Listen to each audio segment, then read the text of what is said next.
normally we would start out, we would give our commentary, and then we would go to you for response. We're going to do it opposite today.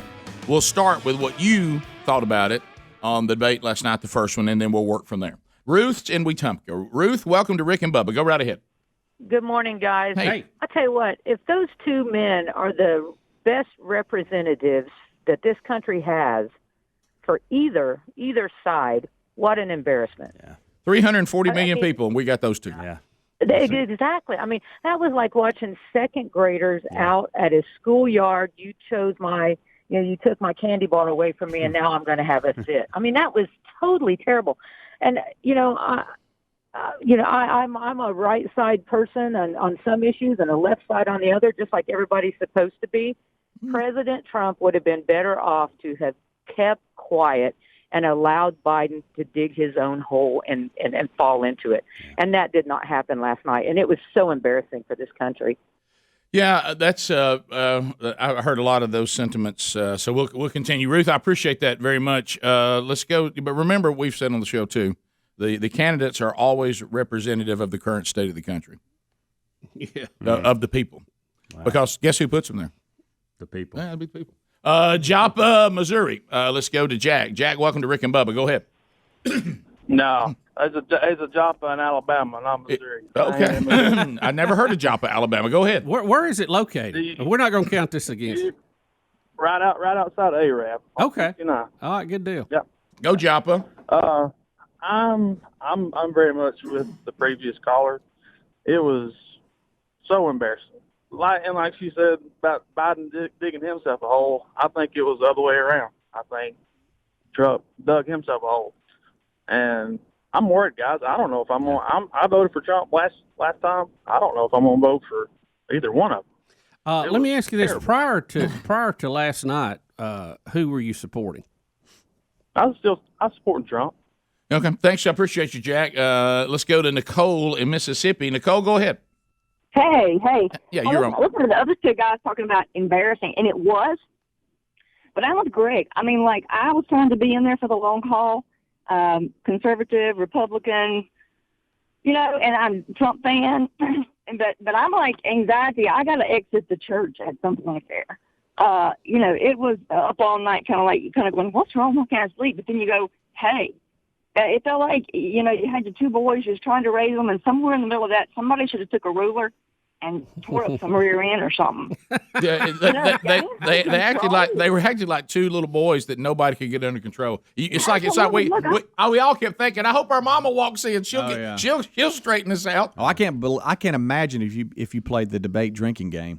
I can't imagine that we talked about. Well, yesterday. you probably got a sore arm this morning. Your elbow probably needs surgery. Speedy, I'll tell you this: people not even playing the game got drunk last night. Just watching. Robbie in Cairo. Robbie, go ahead. Welcome to the program. Good morning, guys. Green Acres trying to get it done out here in the marketplace. Go ahead. So frustrating last night. When Joe Biden was just about to be the Joe that we all know, and Trump would interrupt him and give him an out. And it was just the most frustrating thing to watch. Yep. Yeah, about the time Joe was really about to ramble, then Trump would make sure that all the attention went over on how mean he was. And it was just like, come on, man. Greg in Columbus, Mississippi. That's what Biden said. Yeah, right. Greg, go ahead. 30 seconds. Exactly. Gave him that out. Go ahead, Greg. Good morning. Hey. Hey, I've got to experience this again tonight because we're having a budget meeting at church. That's good. That's funny. Hey, if you want to have fun, go to your budget meeting tonight and say, hey, how much do we spend on men's ministry? Mm-hmm. You know what will be great, though, for your budget ministry meeting tonight, or your budget meeting tonight for your ministry? It's going to seem a lot less painful than it has in the past. It will. Michael in Gadsden, Z93. Michael, go ahead. Hey, guys, I just got three things. Number one, the moderating was awful. Yeah. And out of the 100 liners in that debate, my two favorite were Trump saying he brought back football. Yes. And that in 47 months, he done more than Joe Biden did in 47 years. That was great. Yeah, the one moment I wanted more of these is when Biden said that he was making points and he went to number 3 and Trump said, "You're actually on number 2." Yeah, that was fun. Yeah. Did y'all catch too? And there was so much talking back and forth, you couldn't hear some of the one-liners that were really good. That's true. At one point, asked about Antifa, Biden said it doesn't exist. It's a concept. It's an idea. And Trump said, "Until a bat hits you in the head." And I don't think people heard him say that. I didn't hear that. I didn't hear it. Matt in North Carolina, you're right. It got there's too much going on. Funny. Matt, go ahead. Yeah, the closest thing that I can liken the debate to is an episode of the Jerry Springer Show without all the naked people running around. Yeah, it felt very Jerry Springer. For real. Jimmy in Clanton. Jimmy, go ahead. Hey, guys, I actually come away convicted in the first 30 minutes of this debate, to be honest with you, by the Holy Spirit, because of this. Every time Mr. Trump would interrupt, President Trump would interrupt, I'm like, man, just let him finish. He's digging himself a hole. And the Lord said, you're like that too, because I'm in politics also. And he says, when you got something on your mind and you know it's right and you know it's fake news, you just want to shut it down like that. He said, but that's how way you act. Like, Lord, do I act that way? He said, you do act that way. I'm like, so I listen more and I go, Mr. Trump, please, just let him have his say. Let him finish, because he was not going to let him finish, because a lot of it is fake news. And I think if we're not careful, we can see how we act in other people. And the fact that we have the ability to make our point across, but in trying to do so, we become an embarrassment. Well, what happened now, the point I think you're right on, I think what you watched last night, these two candidates are acting just like the country. This is we don't give a narrative, support the narrative, and then say, now, what's your response to that anymore? All we do is scream over on the top of each other. Just look at what's going on. And like I said, candidates always represent the state of the people. Yeah. Alan and Raglan. Alan, go ahead.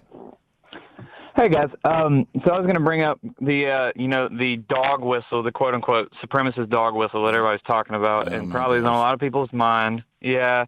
But my take on it was, what I think happened is he had a slip, Trump did, because he was going to say, instead of stand by, he was going to say stand down, but that probably would have sounded worse. He stopped himself, and we ended up with what we ended up with. But I think he might have actually saved himself from, sounding worse.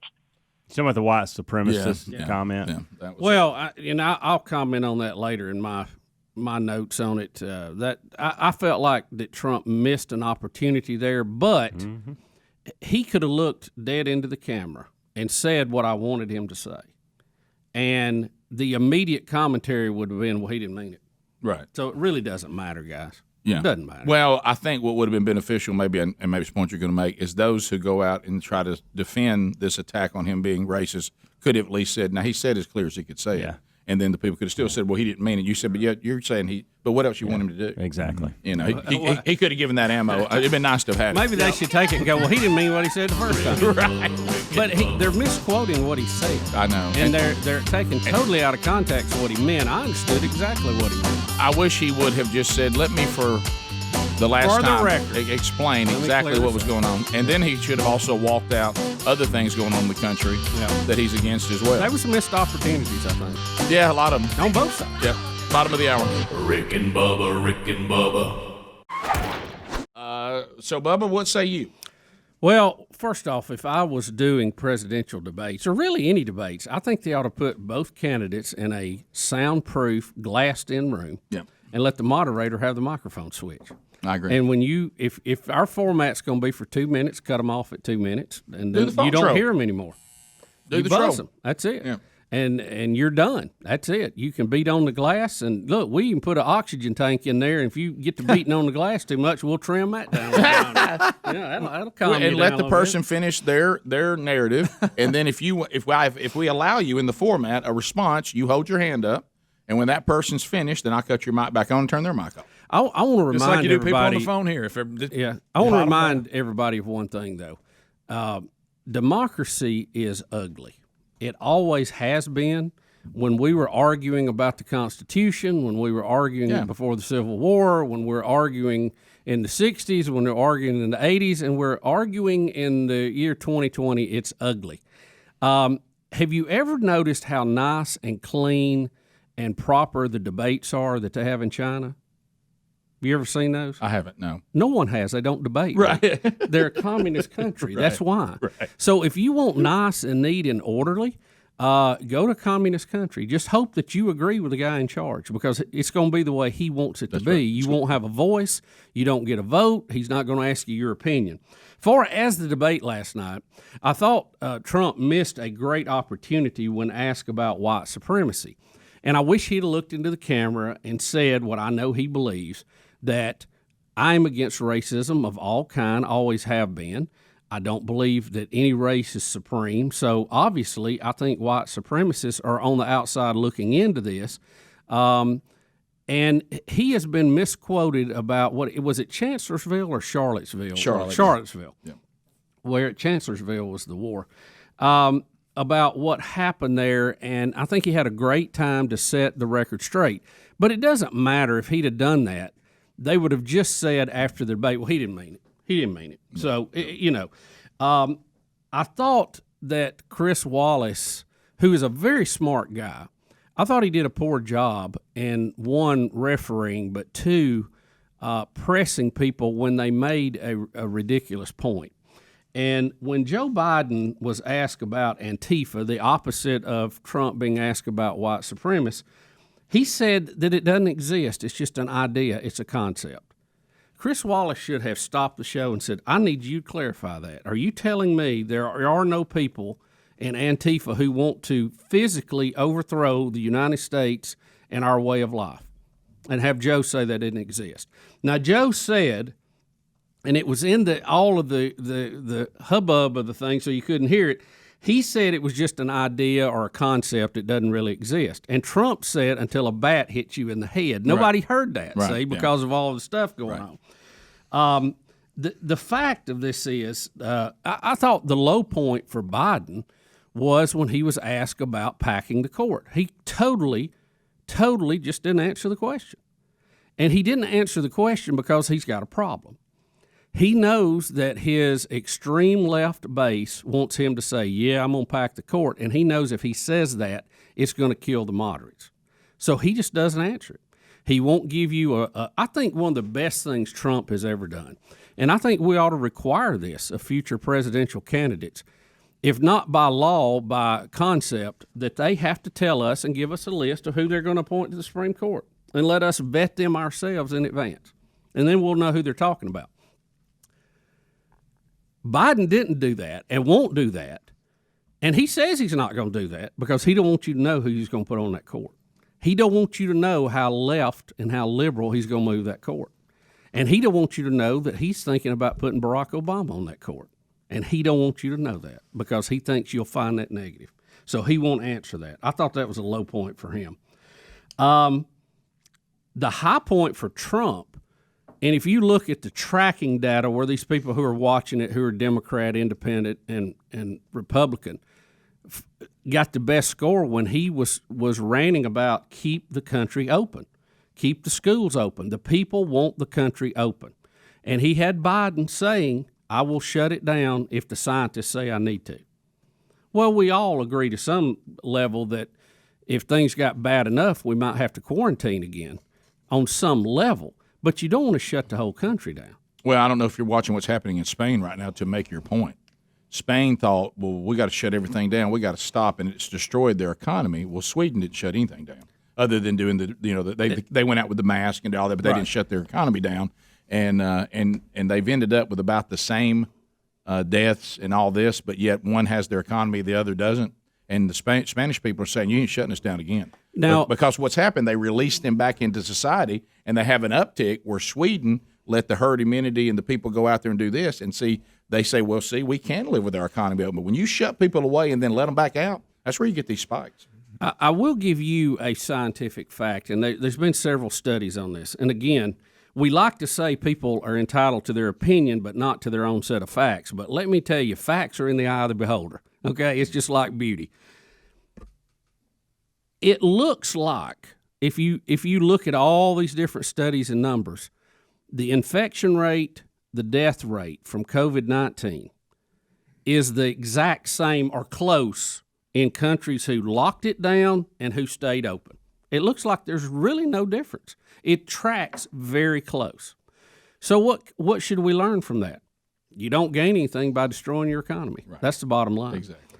A pandemic, by definition, is a disease that comes in and just destroys civilization on some level. Your economy, your people's lives, all that kind of stuff. I really don't know that COVID is where I want to hang my hat making political points. As I've said all along, I don't care for Cuomo, de Blasio, their politics at all, Nancy Pelosi. But I don't blame anybody who was out there trying to calm panic when this thing first started, because they didn't know what they were dealing with. Neither did Trump, neither did Fauci, neither did Burks, none of them. We didn't know what we were up against. We all thought we had the Black Plague. The initial predictions were for 2.2 million people to die. Everyone is important, but we're way under that. So I think we must have done a good job.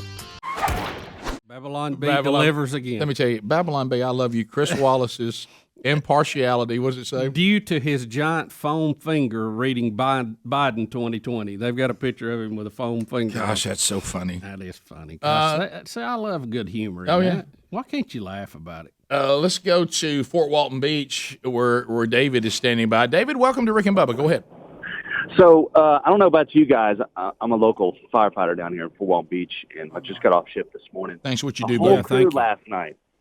No worries. I'd love to do it. So the whole crew last night, we were pre-gaming. I'm talking about we went to Publix. We got the chicken wings, the cheese dip, the chips. I don't know about you guys, but it was as big as a football game. Oh, yeah. All of us on our shift, we're riding a Trump train, right? Now, mind you, we're also part of a greater thing called the IFF Union, but we're still Trump guys. High expectations, kind of like an Alabama-Auburn game. Yep. You know what I'm saying? Yep. Alabama is clearly our Trump guy. No offense to Auburn fans out there. You're right, but we're going into this thinking this guy is going to kill it. Yep. Well, I'm going to just say this. Perception is reality. And so for those on the fence, the perception last night was exactly what the media has projected, in my opinion, of who Trump is. As a bully, as a loud over-talker, pushy, impatient, uncaring. And unfortunately, in my assessment, he projected those things. I know that's not the real him, but just like y'all said earlier, I think he got rattled off of his center.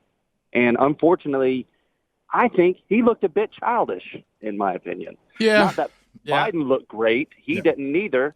And it's one of these, we're back again in an election where it's the greater of two evils. Yeah. But I think there's a lot more at stake this one than ever before because of what you guys were talking about. Yeah, about I really believe the Republic is in play, and it's important. I'm with you. I don't agree with the assessment. Hey, man, that's Trump, man. I've seen Trump do better than that. That there's a better version of Trump than what we saw last night. I thought he did a terrible job.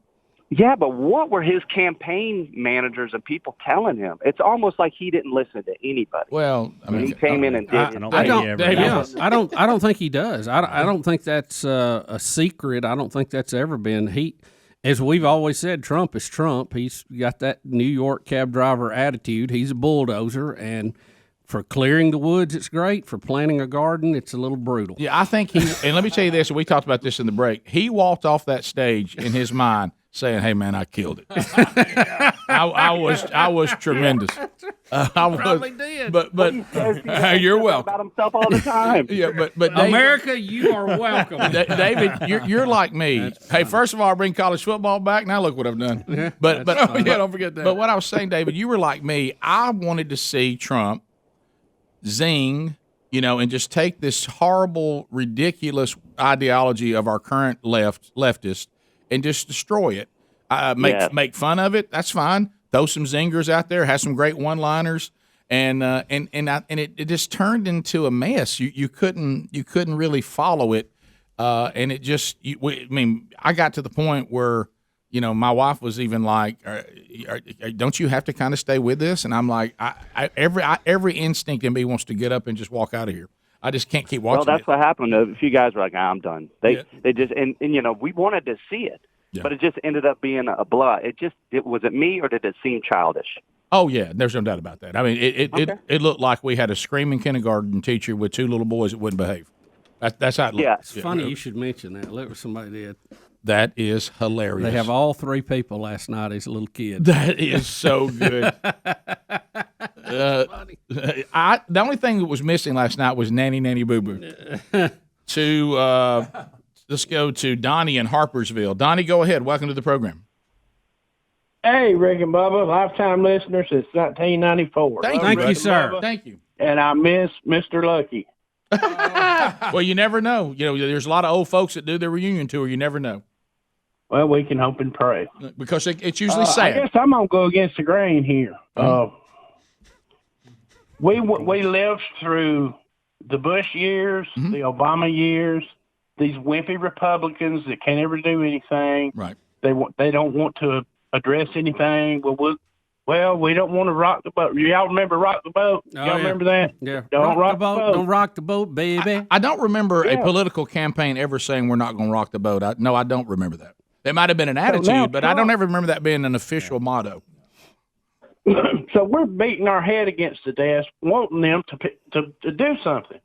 And now Trump comes in, and he's actually doing something. He addresses them point by point of the ridiculousness, all the lies that they're spewing out. Yeah. And now everybody's, I don't know. Donnie, I have to disagree with you. How are they doing? Donnie, yeah, I have to disagree with you. I don't think he did a good job of communicating as he's done in the past. Don't misunderstand me. I'm not voting for the left. No way, no how. I'm really trying to hope that we can communicate why others who may be trying to decide their ideology, especially the younger people, for them to see why they need not to support the leftist ideology as well. And I don't think that Donald Trump, in this setting, he has in the past and at times and in speeches, but I don't think last night that he did a good job as good a job as he's capable of doing. That's all I'm saying. Well, I guess we'll agree to disagree. I still love y'all, and I'll listen to you. Well, I love you too, but I mean, it doesn't mean that I am anti-Trump. I mean, are you one of those kind of guys that do you one of those guys that watch your team and no matter what they do, it's great? There, that I don't see how anybody can be on the fence here, but there's people out there who could be influenced by what we say and do, and the opinions we have. Donnie, let me ask you this: Do you think? And I'm not disagreeing with you. I'm just sitting back. I'm just listening. being honest. I'm not ever going to get in here and patronize and pretend. I know. Yeah. Donnie, do you think that if someone, do you really think there's people who haven't made their mind up? I can't find those people. And I can't if understand how anybody could be on the fence. Yeah, I can't either. Really? No, because with everything that's happened and what's at stake and the two ideologies of the two political parties, I mean, they're nowhere close. Their vision is nowhere close. Their way to get there is nowhere close. To me, if you're undecided at this point, you just haven't been engaged in the process. I don't really think I don't think undecided voters are going to go for Trump, because if you're a Trump supporter, you probably have principle that you feel very passionate about, and you've already jumped on that train. Yeah, it was just, but I do think, just like being a follower of Christ, I've been where I've sat down with people that completely opposed the biblical worldview on a given topic. Okay, right. And it started out as adversarial, but when I was able to sit down and calmly and well thought out and supportive to say, let me tell you why that I believe what I believe, and let me tell you where this comes from, and let me, like for instance, one of them was screaming at me, you need to let people be who they want to be, and I said, but then that would include me. I said, you got to let me be who I am as well. You can't. What you're saying is you want everybody to be like you, and now you're claiming that I do something that you're doing. So if you really believe that everybody should be allowed to be who they are, then that would include followers of Christ who now have a biblical worldview that everything filters through. That may not be your worldview, but it's mine. So you can't say everybody ought to be the way they want to be except you, and that actually. I'm not saying that day the person jumped up and down and said, well, you know what, I think I'll change my mind. But I was able to communicate why I believe what I believe, and it does have impact on some of those that either disagree with you or are trying to figure out their own ideology. We do need to take the time to communicate what we believe and why we believe it, and it does matter, and it does have an impact. And all I'm saying is And there's going to be other opportunities that last night I felt like that opportunity was missed, not for us. I mean, we know what we're going to do.